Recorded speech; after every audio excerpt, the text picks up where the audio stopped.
usually the thing that holds people back from being at their best is just that they feel too much pressure around specific actions, whether it's hiring someone, firing someone, launching, expanding, whatever it may be. And the whole process of what I do is how can we get you to do big things and not feel the pressure. Now, that means you can't just back off and be more content with less. You don't need that. But it's about how you internalize what all these things mean in the pressure response.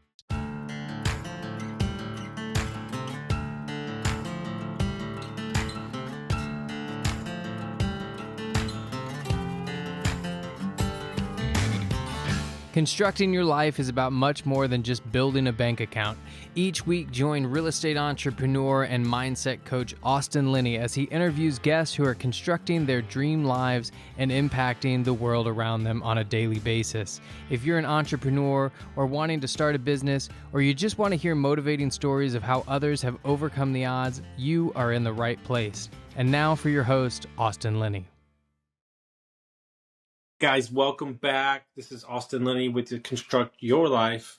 I've got Itamar in the house. How are you doing, sir? Doing very well. Thank you for having me.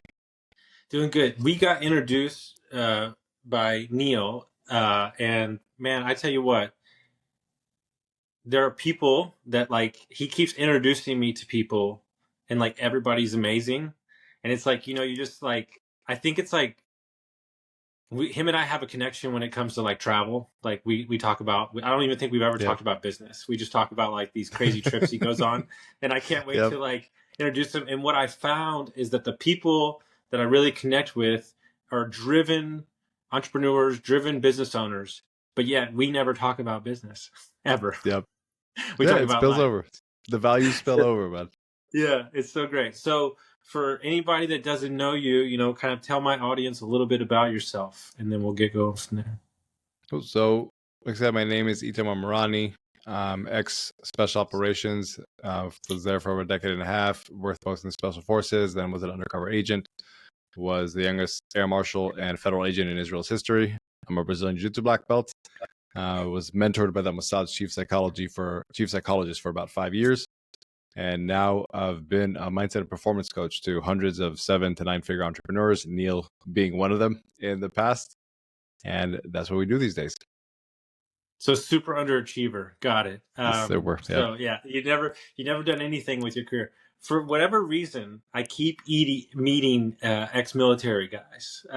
It seems to be the theme the last couple of months. I don't know what that's trying to say. Maybe it's someone's following you. Yeah, somebody's following me. Even one of our clients who does their ex-Army Rangers does digital protection along with personal protection. Yep. So it just seems to be another client, ex-NSA. So it just seems to be the theme. But what I enjoy the most is there's such a, you have two camps, right, with the ex-military. One camp says, oh, I've only been in the military, I don't have any skills, and I'm just saying this because I've talked to them. And then you have the other one who's saying, no, I'm going to take my skills from the military and my human psychology and the understanding of what I've done, and I'm going to really generate some huge impact here. I know what camp you're in already, but what are your biggest takeaways from your time in that, and then applying it to your performance coaching in your business? So I'll put it this way: I don't really consider myself of the military camp. Okay. And I'll say why. I think most of my experience was actually working in undercover work. So I was basically in the Shin Bet, which is a hybrid of, let's say, the FBI or the CIA. So I worked undercover for a prolonged amount of periods of time in various countries across the world. I was not in the Mossad. I was not a spy. But I did do other things that you do when you're undercover in other countries. And it's a very different psychology. Because when you're working undercover abroad for such prolonged amount of times, it's not like you're just going, out of the wire to a mission and then coming back to safety. And can I share a quick story? I think that'll tie into what you're asking. Share it away. I'm intrigued. Share it. Cool. So one of the stations I was working in 2010, when you're working for such a long time undercover, when you're 5 or 6 months somewhere, they're not expecting you to just hole up in your room and, never go outside. You're allowed to have a little bit of a social life. You're allowed to meet certain people. You're allowed to just keep things very casual, very, very surface level. Obviously, never tell anybody where you live, never reveal your patterns of behavior so that you can't be followed and then, taken advantage of, and obviously never tell anybody why you're there. And I had met somebody at the local Gold's Gym there, and we would kind of, after a while, we started working out together, hitting the heavy bags. And we exchanged numbers, and I would keep everything very controlled. I'd tell him where to meet, when to meet, and everything. He would offer me a ride back home sometimes. I would say, no, thank you, go my own way, make sure I was never followed, and so on and so on. Then this was in 2010 again. It was FIFA Soccer World Cup. And the one in South Africa, if you remember, they had that Waka Waka song that everybody loved for a bit. Yeah. Yeah. And during halftime of the semifinals, he called me. And he said, hey, Ethan, which was my code name back then. He said, hey, Ethan, my friend and I, we can't watch the game. All of a sudden, we're stuck. Our TV isn't working. Is there any chance we can watch it at your place? And we weren't that close, but it was also a country with different cultural norms in the West, let's call it. So I didn't think too much of it. But I just said, no, man, that's not going to happen. There's a sports bar next to the gym. Why don't you just go over there? I said, okay. And he called me again about 2 minutes later.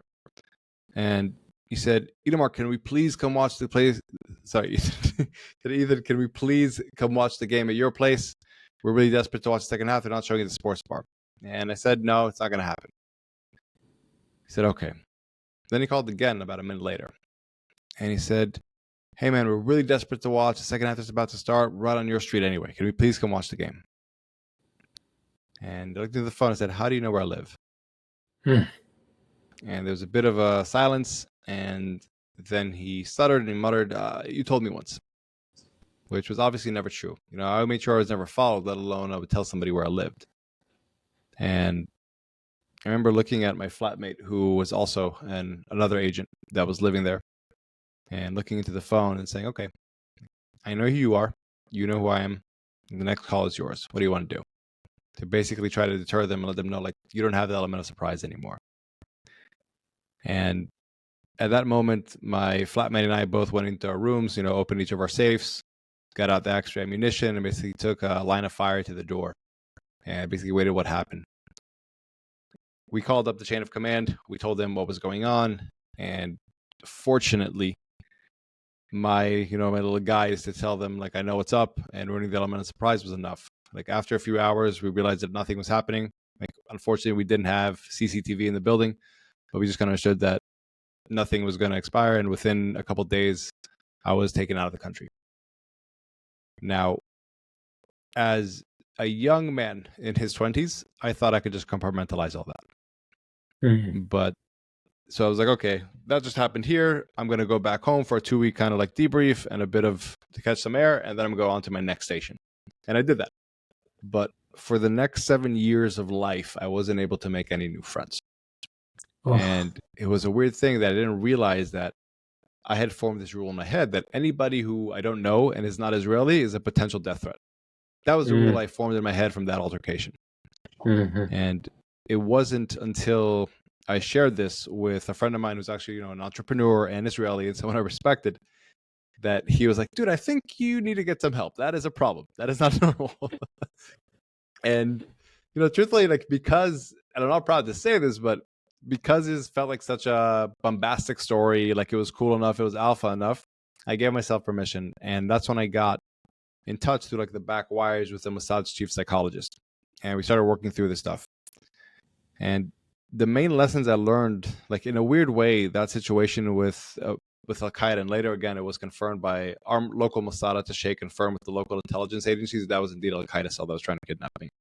Basically, my predecessor had stayed in country too long, his cover got a bit sloppy, and they recognized that I was his swap. But again, I think that whole situation in a weird way was a blessing, because it brought me to this great mentor who helped me understand how our mind usually actually works. And I think that's the biggest carryover I've had from that career, is understanding why do we perceive the world the way we perceive it, and how we can manipulate that in order to perform better. And it's the whole time you're telling that story, I'm thinking to myself, here you are coaching entrepreneurs who are trying to scale their business. And you're taking this extreme experience of this person trying to take you out to them getting past a Friday payroll.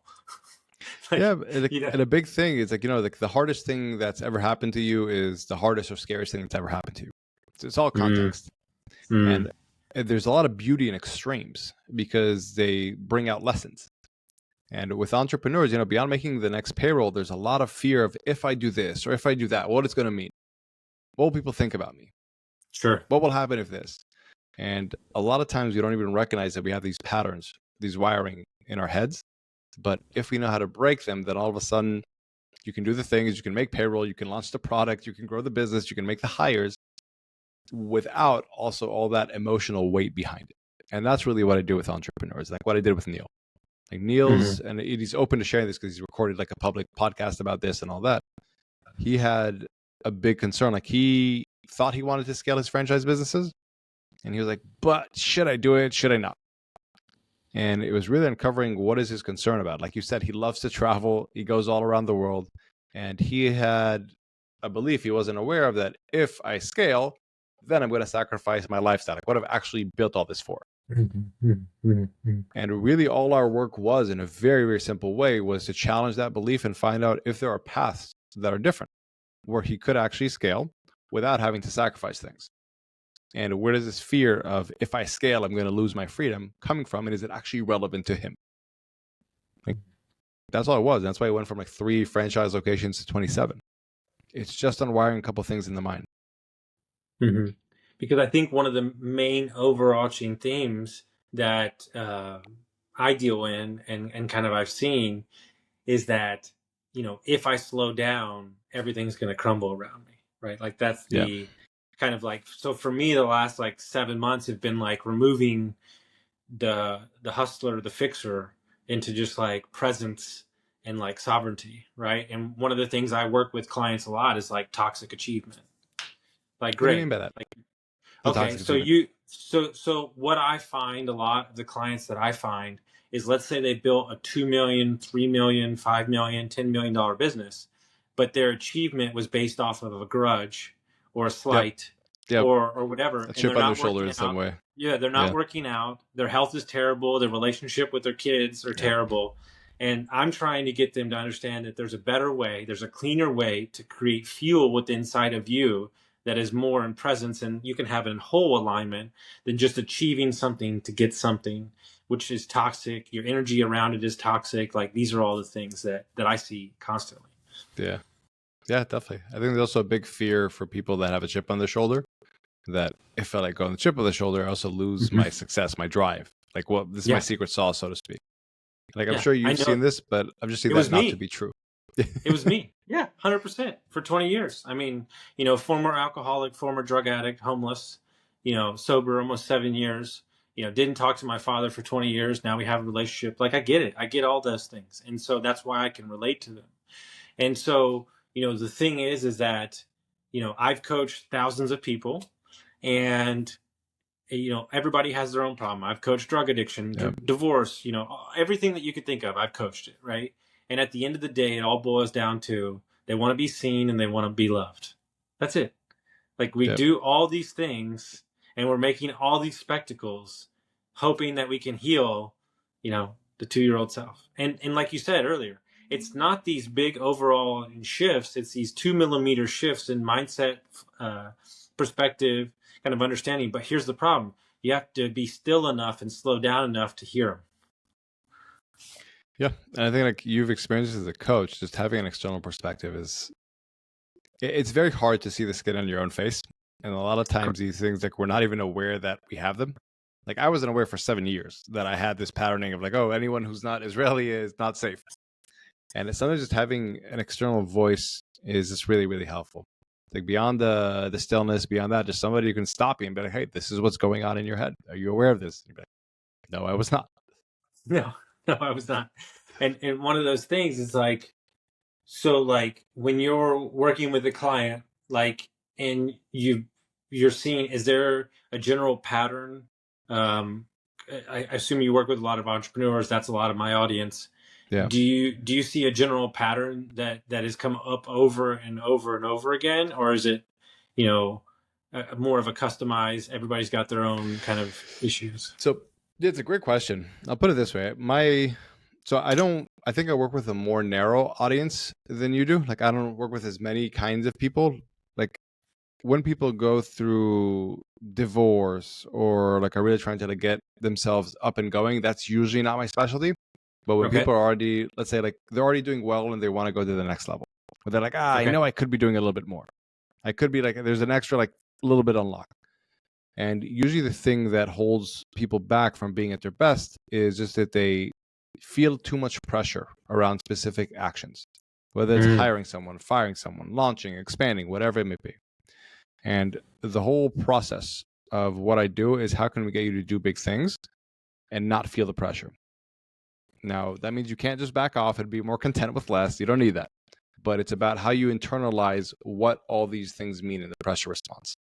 Basically, like sometimes, you know, we feel a little bit of uncertainty and we're like, oh man, that feels terrible. That feels so dangerous. It's so scary.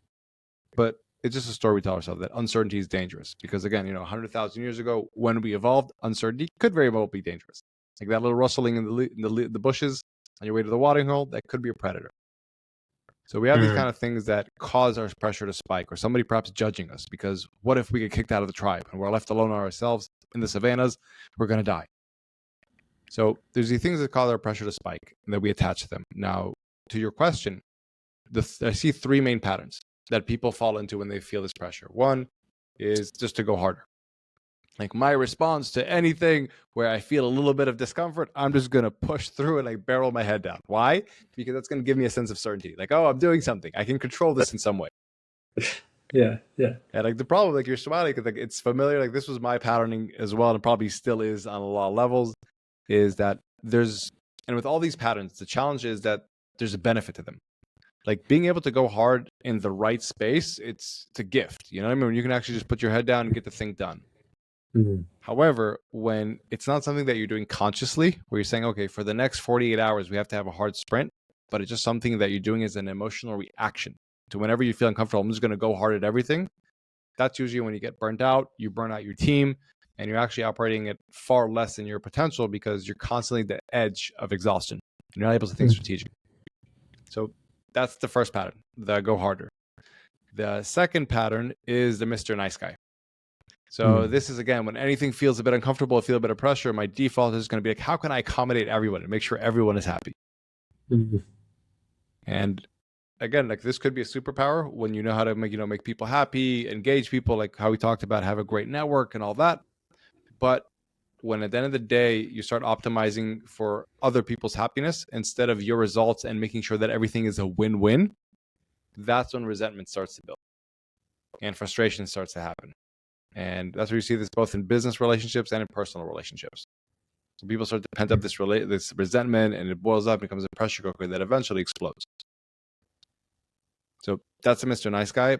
And the last pattern, this is like literally what you talked about, is the prove you wrong pattern. This is like the chip on the shoulder guy where I just want to prove people wrong. And instead of choosing, let's call it the path of least resistance, or finding the most amount of shortcuts I possibly can to achieve my goals, I'm going to ask myself, how can I do this in a way that just showcases how smart or clever I am, that will prove to everyone how capable I am? And this is a really dangerous one because a lot of super intelligent people fall into this and they end up optimizing instead of the results. They end up optimizing for what will seem really impressive. So this is like a classic example is chasing vanity metrics instead of actual dollars. And now again, like what we were saying earlier with the prove you wrong people, I'm not denying that it's a very strong energy, like it's jet fuel. But the problem is, unless it's channeled strategically, it can take you 1,000,000 miles an hour in all the wrong directions. And that's a problem. So I see these patterns and I think there's a gift in each of them. It just needs to be harnessed. You know what I mean? Yeah. No, I mean, you laid it out perfectly because those are the three. I mean, they're so, apparent, right? And like you said, the way I describe business and like personal development to people is like, imagine that you're in woods and you're being chased by machine guns that are shooting at you and you're running through the forest and you just don't know if you're going to get to the clearing. That's life, right? And we put on all the things that you described. We put on all those things to protect us. But the problem is that when we get to the clearing, we're wearing all these things that no longer serve us, and we don't even know what happened, right? For me, it was, it was 25 years of just internal abuse, and then with so many layers of mask that I didn't even know who I was. And even in the last year, I feel more true to who I am, right, than I've ever been. And that's my hope to everybody, is that you can remove all the things that you think you need. What I realize is, as people, is that we, and mentally, physically, like actually, we put so much crap in our body.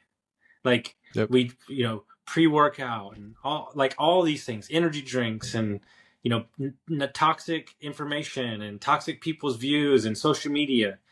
And what you realize is, like, you really don't need any of it. Like, you just drink some water, move your body, laugh a little bit, eat good food, have a community, like, you're good, right? Mm-hmm. And so, like, I'm actually, like, obsessed with, like, removing things from my life right now.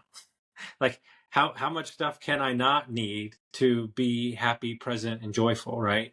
And I think that what we do the opposite is we lean harder into those character types that you mentioned. Like, we double down. I think they give us emotional comfort. Like when something feels unsettling in some way, these are ways we seek emotional comfort. So how does one begin to even start to unravel understanding these things? Obviously, getting a coach, getting somebody to mentor you. But how does one be, just to even begin to start? So first off, it's that awareness that if I'm a Mr. Nice guy, if I'm a go harder guy, if I'm a prove you wrong guy, whatever it may be, maybe these aren't actually effective strategies. They're just ways that emotionally soothe me. That's the first off, just recognizing maybe this is the most effective way to do it. Now, the way I like to actually solve the root issue of it is not to actually dive into, like, what are your beliefs around this? What's causing you fear? All that kind of jazz. Because what I found is that could lead people into just all these random rabbit holes, and it might not solve the real problem. So the way I've found to be the most effective is actually to go towards your future first. Mm-hmm. Instead of just looking at your past, go to your future first and figure out, like, you have to get extreme level of clarity on what do you actually want to achieve? How do you want your life to look like? And then boil that down into the most tangible level of what is your current bottleneck. Like, usually the clients I work with, we focus on business. What is the one biggest bottleneck you need to solve in your business? Like for Neil, it was scale, for example. Say, okay, this is the bottleneck. What would be the most direct path to solve that bottleneck? Not for you, because, like, you're going to ask what feels comfortable for me, what do I know? But for somebody else in your exact situation, what would you tell them to do? If gun to their head, they had to do it as fast as possible. You're like, okay, these are the actions. Great. Now that we're clear on this, now and only now, let's figure out why you're possibly resisting them. Mm-hmm. And by that, we know what are the actual mental blocks that are getting in your way, not just a bunch of stuff from your past. Now, the paradox is that by solving just these mental blocks, that you also feel a lot better in general, because all of a sudden you're taking action and you're taking on this identity of, like, oh, I can move forward. I can win. I don't have to just stay stuck in my past. And from what I've seen, like, there's obviously a couple more steps. Like, we talk about it in the book. We actually lay out the whole 5-step system with it. But that's basically what I've seen to be the most effective and the most time effective. Saying, okay, instead of wasting, an hour a week, let's just talk about your past, all this stuff. Let's talk about your future. Let's clarify that. And then, and only then, figure out what's holding you back from living that big future. I'm so intrigued by this because somehow, I've been at it almost 7 years. You've been at it 5.5. Somehow, different, philosophies, different ways we grew up. You and I coach almost identically. Like, I've got a little training, but not much. And it's basically just a ton of sessions to come to the same realization, is that I have to make you strong enough for you to even face your past. But let's focus on the future so we can continue to get wins, so you can grow and you can push, right?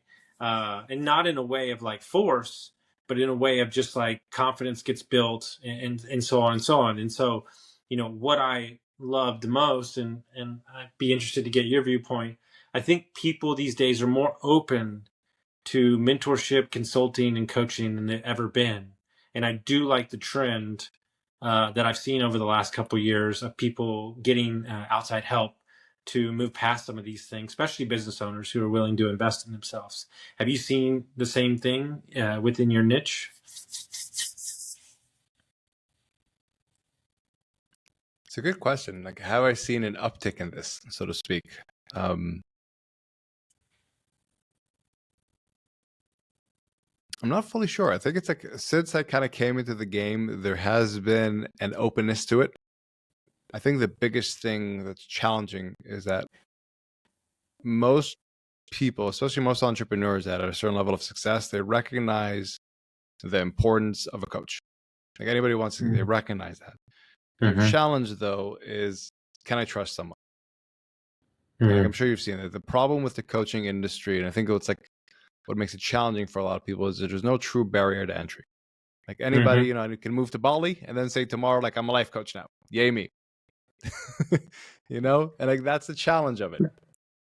And I think there's always been an openness to the concept and a skepticism towards specific coaches, which is valid. Sure. And I think that's why, like, it's our job as as people that actually want to help others, to relieve these entrepreneurs, achievers, whatever you want to call them, of that burden of skepticism. Like, again, this is like a big reason why I actually took out about a year of the business to write this book, so that people can see it and be like, oh, okay, this does make sense. This is all very practical. This is systematic. I can see that if I implemented this, it'd be great success. And yeah, I think I've always seen an openness in the people to the concept, but a skepticism to the people, to the actual coaches. And so, yeah, I hope that kind of answers your question in a bit of a roundabout way. No, it's great. It's the number one thing that I deal with my customer, with customers of my clients, is that what I'm trying to explain to them is you're not, like, my new philosophy on everything is with AI, everything is a commodity. Everything can be accessed, everything. So really all you're selling is trust. And your reputation and who you are and what you do. And what I tell my clients is, like, you walking around in this world healed and the best version of yourself is my billboard. If I don't do that well, then we really don't have a business here. Yeah. And it's good. Sorry, go ahead. Go ahead. Let's say we have we're both going about it the same way, but we have obviously very different niches. Like my billboard is less focused on people being healed, but we focus really strictly on case studies. Like, we want to make sure that in our website, you say that your business grew from, 500K to 3 million, or that we got this guy from 350 million to 500 million this year. Like, that's always been our way. Like, we have to put that burden of proof out there. For you, it's a bit of a different, but I agree with you. Like, you have to have that proof, so to speak. I was going to talk to you about this offline, but I'll just say it now. Please. What's interesting is I'm in the process of moving towards what you do. So I've been working the last 7 months to rebrand, reposition myself. So that's why I'm very intrigued. And we do that in my other business. Yeah. But for me, my coaching, I love the healing and I will never walk away from it. The transformation is amazing, but it's a ton of work, on me. And so for me, it's more of advising.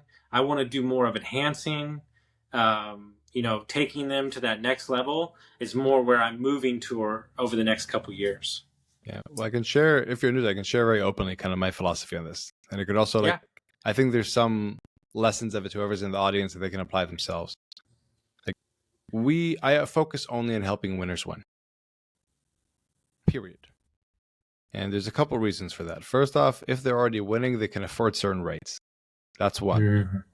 Two is that they're actually going to implement. They've already proven in some way that they're capable people. They're not just hungry for more information, but they've applied, and they're not just wanting to win, but they're willing to do what winning requires. They just need a little bit of extra, like, fuel on their fire. Now, with that, these kind of people are also more skeptical because they have been through more, they've seen more. And that's, again, where you have to constantly prove yourself. And one of the biggest, I think, you have those little conversations every once in a while that can set your trajectory. A small conversation I had when I was just starting out with the coaching was that somebody said, listen, Itamar, you don't want any testimonials on your website. I was like, what do you mean? They're like, you want case studies. I was like, what do you mean by that? He said, nobody cares about you at the end of the day. They care about the result you can help them achieve. And it was a very interesting focus because all of a sudden, like all our programs, everything was built on how can we clarify this will get you such a big financial return? How can we share all these case studies? And because of that, all our programs are also geared towards that. So it's a focus on business through mindset. But the whole goal of it is like, it's not if you just felt better, if it just your wife, comes up to me at an event and says, I'm so happy or whatever it may be, like I will consider that a failure. If only that happened, but we weren't also able to generate a financial return for you that's substantial, and you're like, whoa, this is much more than consistent growth in our business, that's a fail. And having that kind of perspective really allowed us to scale and just work, like I work with guys all the way to 9 figures. I sometimes even work with their companies. And I don't think that would have been available if I didn't have that positive pressure of trying to create financial results consistently in the back of my head. Oh, it's perfect. I love it. And if people want to find the book, they want to track you down, how would they do that? So the book is available on Amazon. You can search for Elite Performance, the Israeli Special Ops Mindset System to win the war within and achieve audacious goals. Hopefully we can also put it in the show notes below. That'd be great if they can find it. Yep. And that's it. We're literally putting it now for the book launch at the cheapest price it's ever going to be in October. I hope you guys can find it. Aside from that, you can always reach out to me at www.itamarmarani.com. That's ITAMARMARANI.com. And that's basically it. Love it. Guys, go grab the book. Promise you won't be disappointed. If you like us, rate us and review us, send it around to a friend, and we'll see you soon.